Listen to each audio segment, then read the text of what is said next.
Bonjour, مرحبا بكم. Très heureux d'être ici parmi vous. Je suis très content d'être le dernier dans ce programme. J'ai pas de restrictions dans le temps, donc on va passer 1h30 ensemble. Je remercie donc toute l'équipe d'organisation, de m'avoir donné cette occasion pour parler de ce sujet qui me tient à cœur. En effet, il n'y a pas plus précieux dans la vie que la santé de soi. C'est quelque chose qu'on dit souvent. Donc, on va essayer de décortiquer un petit peu l'intelligence artificielle dans la santé. Ensemble, nous avons un programme un peu léger, surtout après deux jours d'un programme riche. Donc, je suis très heureux. Il y a un potentiel majeur d'innovation pour notre santé, pour notre système de santé. Donc, comme je viens de dire, on aura un programme léger. C'est quoi l'intelligence artificielle? Pourquoi l'IA dans la santé? L'IA en santé, c'est la médecine 4P, la médecine du demain. Et conclusion, comment on peut déployer ces innovations dans notre système de santé. Je demande aux régies, s'il vous plaît, de passer la vidéo. Voilà. J'ai pas vu. Vous pouvez répéter un petit peu le. Voilà. Ouf. Selon vous, qu'est-ce qui a pu sauver la vie de ces enfants? Il y en a 5G, mais pas en majeure intégration. C'est l'intelligence artificielle. Oui, c'est l'intelligence artificielle. Je continue parce que vous continuez, s'il vous plaît. Vous voyez ici, on dit que nos camions ou nos moyens de transport, ils sont devenus intelligents parce qu'ils sont dotés d'intelligence artificielle. Ces données, ces intelligences artificielles, ils permettent d'avoir des aspects humains. C'est quoi les aspects humains? C'est la perception, c'est-à-dire la perception, la compréhension et la décision. Donc, on retourne. Donc, le modèle. Vous mettez, s'il vous plaît, la présentation. Voilà. Donc, pour conduire une voiture, un être humain, il doit avoir ces trois aspects au minimum. C'est la perception, c'est-à-dire la perception de l'environnement, la compréhension de l'environnement. Qu'est-ce qu'il y a dans mon environnement, dans la route que je suis en train de suivre. Et après, je dois décider. S'il y a un obstacle, s'il y a quelque chose, je dois prendre la décision de freiner ou de stopper. C'est ce qui s'est passé pour le camion. Donc, ces trois aspects pour faciliter de comprendre la définition de l'intelligence artificielle.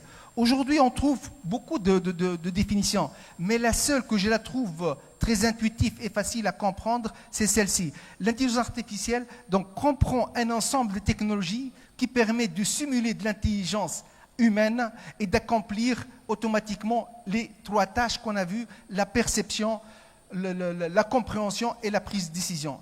Et cet ensemble de technologies, ils font appel à plusieurs disciplines. L'informatique, l'électronique, les mathématiques, les neurosciences et la science cognitive.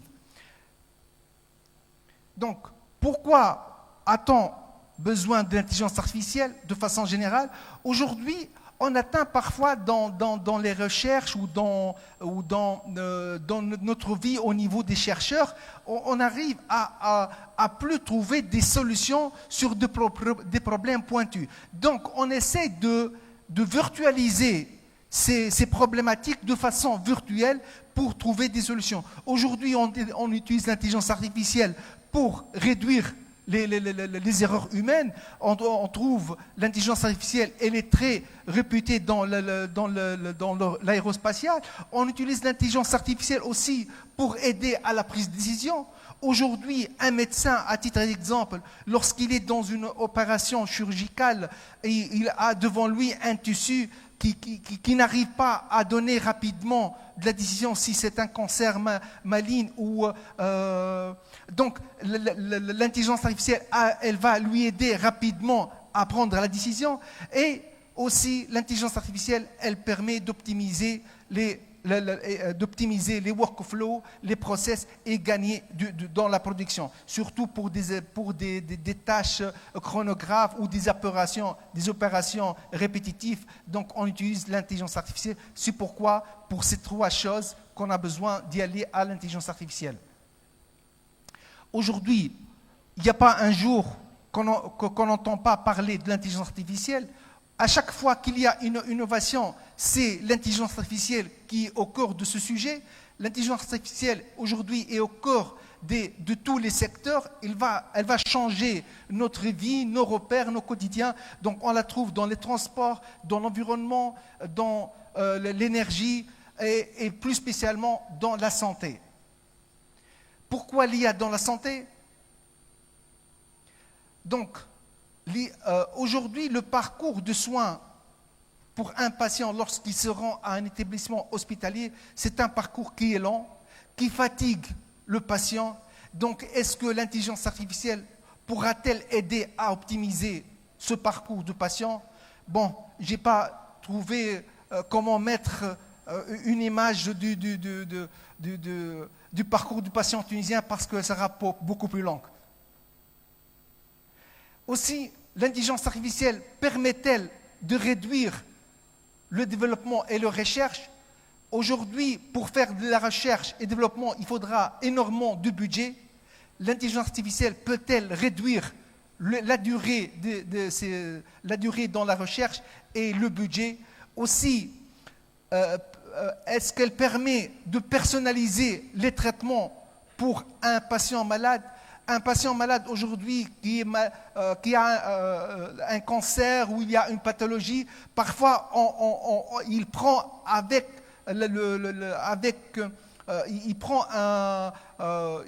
un traitement qui est presque général à plusieurs patients. Aujourd'hui, l'intelligence artificielle, ça permet de personnaliser un traitement par personne. C'est un traitement unique. Si nous constatons que l'intelligence artificielle aujourd'hui est dans la santé, c'est à cause de l'émergence de trois choses. La première, c'est la vitesse de calcul des supercalculateurs. Aujourd'hui, on a des grosses machines et on parle même des machines quantiques qu'avant, on ne pouvait pas exécuter un algorithme en intelligence artificielle. Aussi, la deuxième chose, c'est l'augmentation ou l'explosion des données de santé. Avant, il n'y avait pas beaucoup de données. Aujourd'hui, on peut avoir des données de santé de diverses sources, des données structurées venant des bases de données, des données semi-structurées pouvant être trouvées sur les réseaux sociaux, sur les sites web et tout. Donc c'est la volumétrie des données de santé qui ont poussé aussi d'utiliser l'intelligence artificielle en santé. Et la troisième chose, c'est la nouvelle technologie qui est les neurones développés en 2016, si je me rappelle très bien. Donc, l'explosion des données, et on appelle Big Data en santé, c'est énormément de données qui peuvent être faciliter le diagnostic, les traitements, avec les données de santé qui contiennent énormément de données sur un patient. On dit que la donnée, c'est le pétrole gris de l'économie moderne. À titre d'exemple, pour un scanner cardiaque, avant de prendre un scanner de la tête aux pieds, il faudra 100 images. Aujourd'hui, ça varie entre 3000 et 4000 images. Est-ce qu'un médecin ou un cardiologue, il peut vraiment analyser ou traiter ce volume de données? Est-ce qu'il peut faire la corrélation de tout ça et faire sortir ou déduire quelques synthèses exactes? Non. C'est l'IA qui peut aider à ça. Un peu, on essaie de voir ce graphique.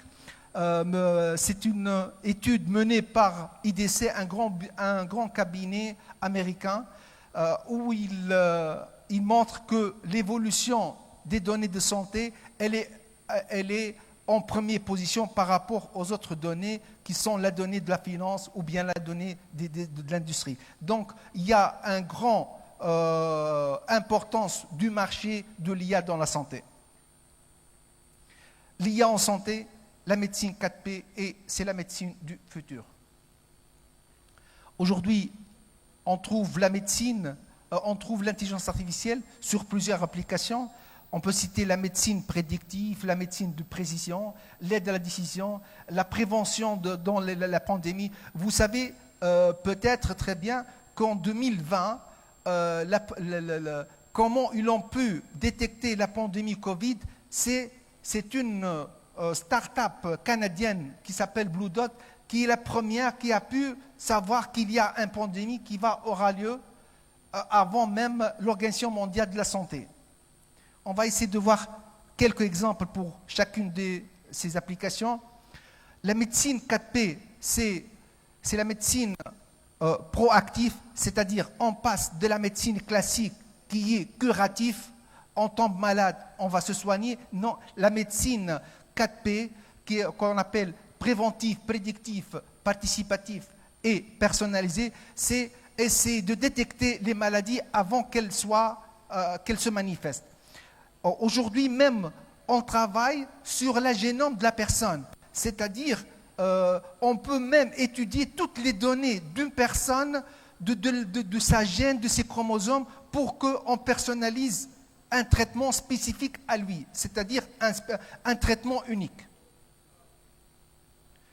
Donc, la médecine prédictive, c'est essayer d'identifier des risques majeurs que cette personne va tomber malade. C'est-à-dire, ce n'est pas la préventive. Je fais un vaccin, Vaxigrippe, pour faire de la prévention si je tombais malade pour cet hiver. Non, la prédictive, c'est la prédiction d'une maladie. Dans 60 ans, est-ce que je vais tomber, je vais attraper la maladie d'un cancer ou là, je vais attraper la maladie de l'Alzheimer ou non? Donc, c'est la prédictivité.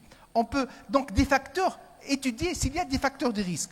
Et on travaille aujourd'hui, c'est la dernière nouveauté dans la médecine, c'est le traitement le séquençage génomique.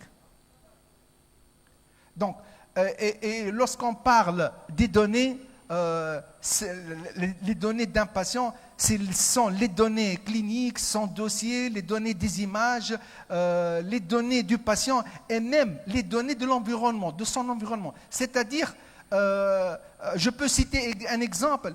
On dit à Sfax, nous avons le pourcentage des malades en cancer, c'est plus important que les autres villes de la Tunisie. Pourquoi? Parce que l'environnement là-bas, il est pollué. Donc c'est pourquoi il faut étudier toutes les données d'un patient depuis même ses ancêtres. Donc un exemple pour la médecine prédictive, des chercheurs d'université de San Francisco, ils ont pu développer une IA qui permet de faire de la prédiction de la maladie de l'Alzheimer avant qu'elle se manifeste de 6 ans. Donc vous imaginez, c'est grâce aux données, ce n'est pas uniquement les algorithmes, c'est grâce aux données. Donc les données sont vraiment occupent une grande importance dans l'intelligence artificielle. Et on dit souvent, pas de data, pas d'intelligence artificielle. Par exemple, pour cet algorithme IA, par exemple, le taux de précision de l'algorithme affiche au départ 92% de réussite. Et dans le deuxième test, ça affiche 98%. Juste, j'ai hésité de montrer le diapo suivant. Après, il fallait qu'on montre un peu, on rentre un petit peu dans le détail de l'algorithme. Un pipeline d'un algorithme, il y a comment il fonctionne. La première phase, c'est la collecte de données de santé d'un patient. C'est-à-dire, on collecte toutes ces données, c'est ce que je viens de montrer, les données de son environnement, les données cliniques, de dossiers médicaux. Dans cette phase, on collecte ces données et on essaie de faire une harmonie, nettoyage, parce qu'on peut trouver des données de cette personne sur un réseau social, mais il faut les nettoyer pour faire sortir uniquement des données non biaisées. Après, dans la deuxième phase, qu'on appelle dans le pipeline IA, c'est l'apprentissage ou l'entraînement. On prend ces données, on essaie de faire entraîner l'algorithme IA pour voir si mon modèle, si mon algorithme, il donne des bons résultats ou non.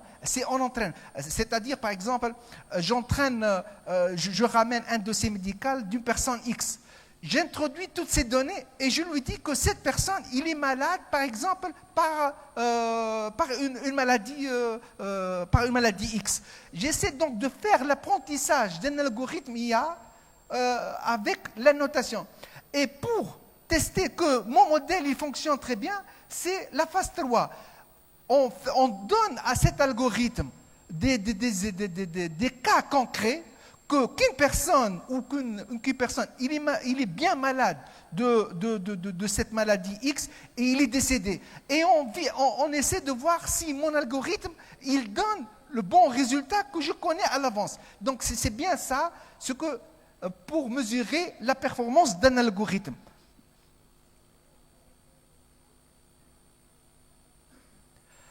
Aussi, donc, dans la médecine 4P, on parle de la médecine personnalisée. On personnalise le traitement par patient. C'est-à-dire, le patient, il est unique. Moi, je maxilla, je ne sais pas quoi. Non. Maintenant, on traite patient par patient. C'est-à-dire, il y a une posologie bien déterminée par personne. Je peux citer un exemple de la machine IDX-DR. Cette machine, elle est dotée d'une intelligence artificielle qui permet de détecter la maladie de la rétinopathie diabétique. Cette maladie, si ce n'est pas bien guéri ou le dépistage, il ne se fait pas à temps, la personne risque de devenir aveugle. Donc cet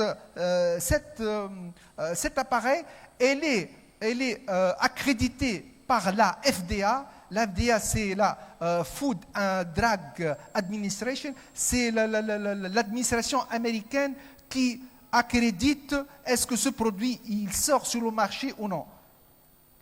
Donc cet appareil doté de l'algorithme Diagnos, il a donné comme satisfaction et précision 97% par rapport à un médecin spécialiste. Il a donné 95%. Aussi, l'intelligence artificielle, elle aide à la prise de décision.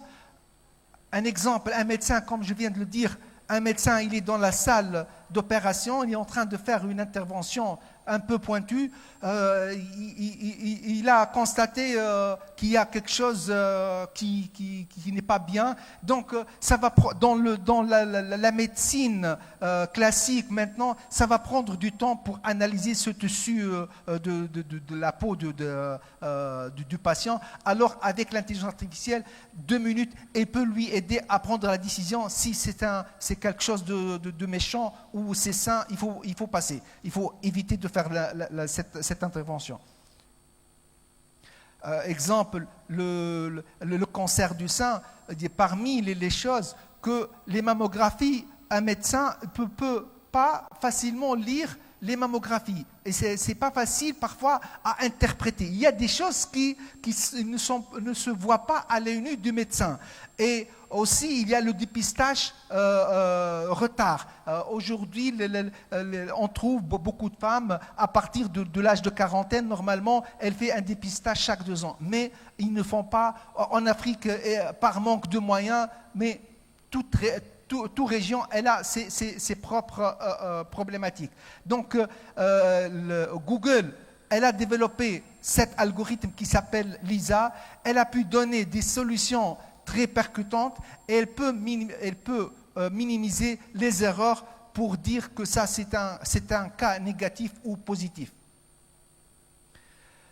Aussi, pour l'intelligence artificielle, elle peut aider à l'optimisation du parcours de soins du patient. Lorsqu'un patient il rentre à un établissement hospitalier, il met du temps pour faire des choses classiques pour la gestion de son dossier, pour récolter toutes ces données. Donc un médecin, il va perdre du temps, il va mettre du temps, parfois 10 à 15 minutes, pour récolter toutes ces informations. Alors qu'aujourd'hui, il y a des intelligences artificielles qui peuvent questionner le patient et faire la préinscription de ce patient.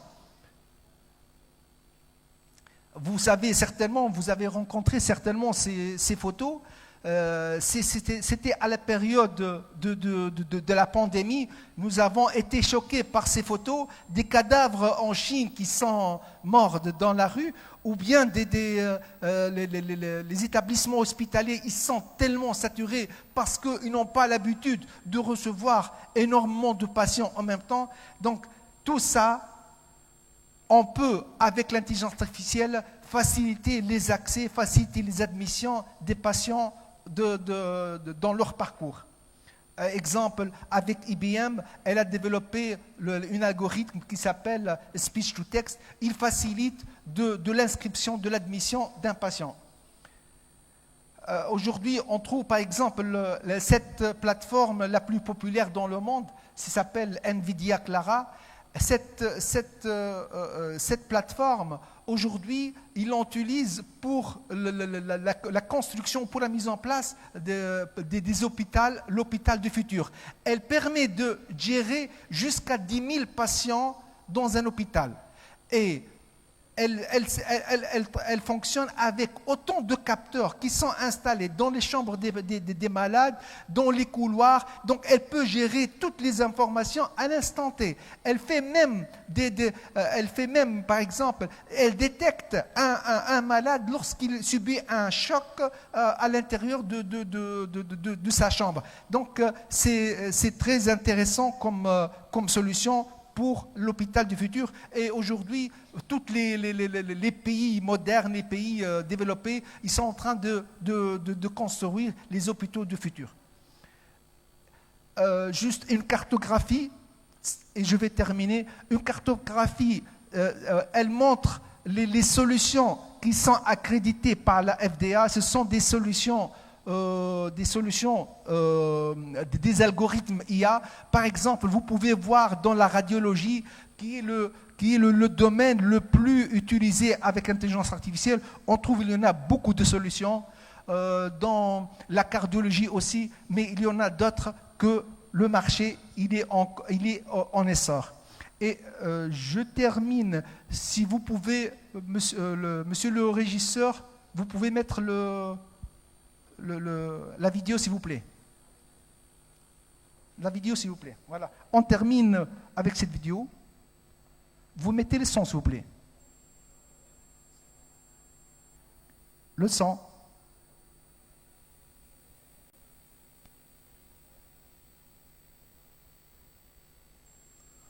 L'éloge sur Internet, comme sur cette vidéo quelques semaines avant son accident. Sa voiture fait un écart ici, toute seule.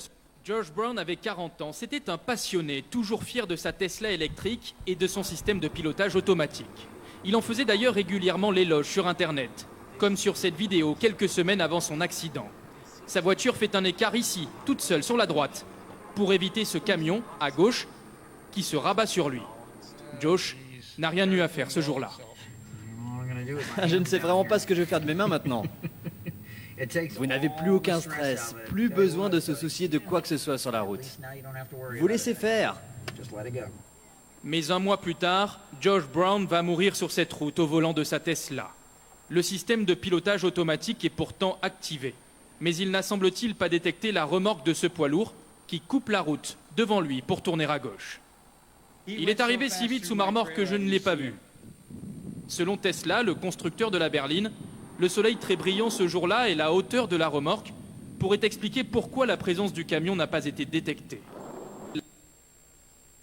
Donc, vous connaissez certainement Tesla. Tesla, c'est la voiture la plus chère dans le monde et elle est dotée de l'intelligence artificielle des hautes innovations. Celle c'est pas Zuckerberg, c'est Elon Musk.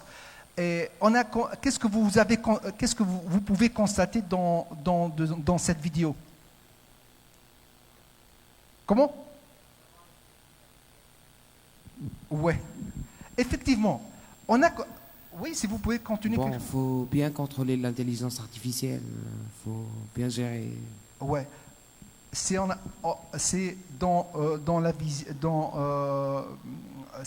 les données, se méfier de l'IA. Il faut bien gérer les données qu'on a. Les données biaisées. En effet, je vais vous donner la parole, s'il vous plaît, monsieur.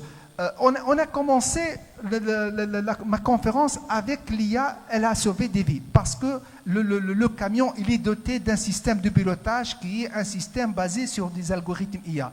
Et ce système, c'est presque le même système.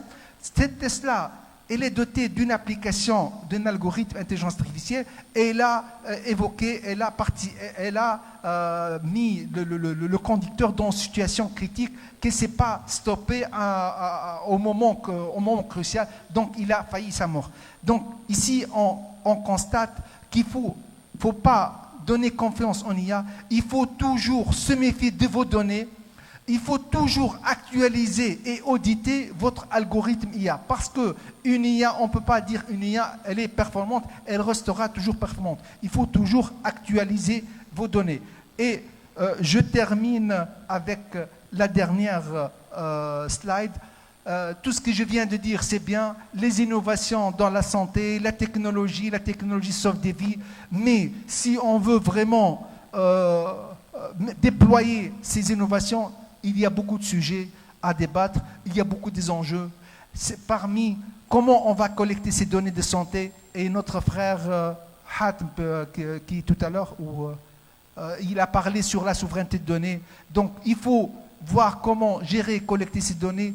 Il faut étudier l'éthique des applications, de l'usage de l'application en IA pour que ça soit utilisé dans les bonnes conditions et pour le bien de l'être humain. Il faut aussi avoir un format juridique et réglementaire pour bien utiliser l'intelligence artificielle. Et enfin, il faut une adaptation des cursus de formation pour nos médecins. Et je vous remercie d'avoir suivi ma conférence. Je vous invite à lire mon article qui est sorti sur le magazine Entreprise Magazine. C'est l'intelligence artificielle pour l'innovation de notre système de santé sur 3 parties. Merci. Merci. Il y a cette personne qui veut poser une question. La personne en face, voilà. D'accord. On va prendre peut-être, si vous me permettez, quelques questions. Rapidement, ouais. Oui. C'est pas moi qui oui. derrière ça. Hein. Non. Pour l'accident, vous rappelez, dès le début, je vous dis 5G, 6G. Les Chinois sont maintenant au 6G. Oui, c'est vrai. C'est vrai. J'ai pas dit le contraire. Non, attendez, Ouais. s'il vous plaît. La voiture, elle a fait un accident parce que manque de données et de rapidité. Pour avoir le maximum de données et rapidité, nous sommes obligés d'utiliser le 5G et le 6G. Tout à fait d'accord avec vous, monsieur. Et j'ai voulu avoir une idée sur l'intelligence artificielle utilisée en Tunisie. Il y a eu beaucoup d'expériences vraiment formidables que les Tunisiens, ils ont utilisé l'intelligence artificielle, c'est-à-dire pour des compagnies allemandes, mais c'est-à-dire dans le domaine de la médecine, et c'est les ingénieurs tunisiens qui ont fait ça en Tunisie. Ça, c'est très intéressant. D'ailleurs, dans le domaine du tourisme, qu'on appelle le tourisme des seniors, c'est-à-dire les gens qui passent un séjour long en Tunisie, des étrangers, on fait, c'est-à-dire les traitements et tout, c'est-à-dire en ce qui concerne c'est-à-dire le tourisme malade, c'est à partir de la Tunisie avec l'intelligence artificielle, mais c'est-à-dire les big les données se trouvent en Allemagne, mais tous les traitements se trouvent en Tunisie ici. Je vous remercie. Je vous remercie moi aussi, tout à fait d'accord avec vous. Juste, j'ajoute deux petits points.